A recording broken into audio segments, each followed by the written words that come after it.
तुम्ही नेहमी financial प्लॅनचं example देताना रिटायरमेंट प्लॅनच गोल का घेता, असा मला एक प्रश्न आला आहे. वेलकम टू आपल्या फायनान्सच्या प्रश्न उत्तरांच्या सिरीजमध्ये. येस, आम्ही फायनान्शियल प्लॅन करताना फर्स्ट गोल जो आहे तो रिटायरमेंट प्लॅन म्हणूनच सजेस्ट करतो. याचं रिझन असं की आपल्याला जर घर घ्यायचंय आपण लोन घेऊ शकतो, आपल्या मुलांचं एज्युकेशन करायचंय आपण एज्युकेशन लोन घेऊ शकतो. पण तुम्हाला रिटायरमेंटसाठी कोण लोन देणार आहे? तुमचं रिटायरमेंट तुम्हालाच प्लॅन करायचं आहे. आपण बऱ्याच वेळा इमोशनल डिसिजन्स घेतो आणि त्याच्यामध्ये आपण आपली प्रायोरिटी आपल्या मुलांना आपल्या फॅमिलीला ठेवतो, पण आपण बऱ्याच वेळा आपलं रिटायरमेंट विसरून जातो. जर तुम्हाला इन्व्हेस्टमेंट करताना होम लोन घ्यावं लागलं, एज्युकेशन लोन घ्यावं लागलं तर डेफिनेटली घ्या, पण रिटायरमेंटसाठी इन्व्हेस्टमेंट करा.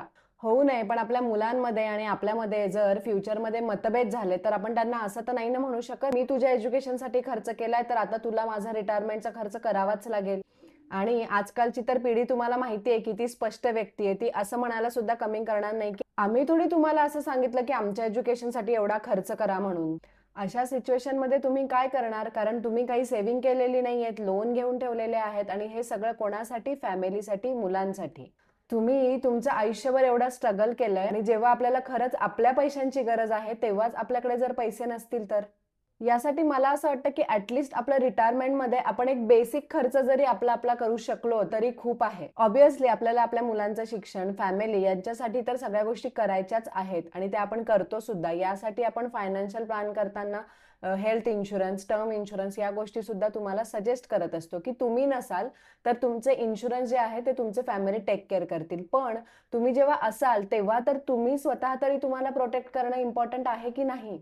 आणि जसं आपण आपल्या मुलांना शिकवतो की तू तुझ्या पायावर उभं राहायला शिक, तसंच आपण आपल्या रिटायरमेंटमध्ये सुद्धा आपल्या पायांवर सक्षम उभं राहिलं पाहिजे.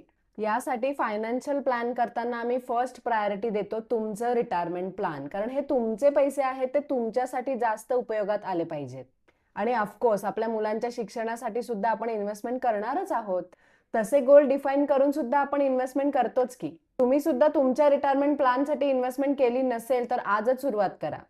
त्यासाठी तुम्हाला आमची काही हेल्प हवी असेल तर आम्हाला कनेक्ट करा, आम्ही तुम्हाला हेल्प करू. तुमचेही असेच फायनान्स बद्दल काही प्रश्न असतील तर या रीलला कमेंट करून सांगा, मी लवकरच तुमच्या प्रश्नाचं उत्तर घेऊन येईल.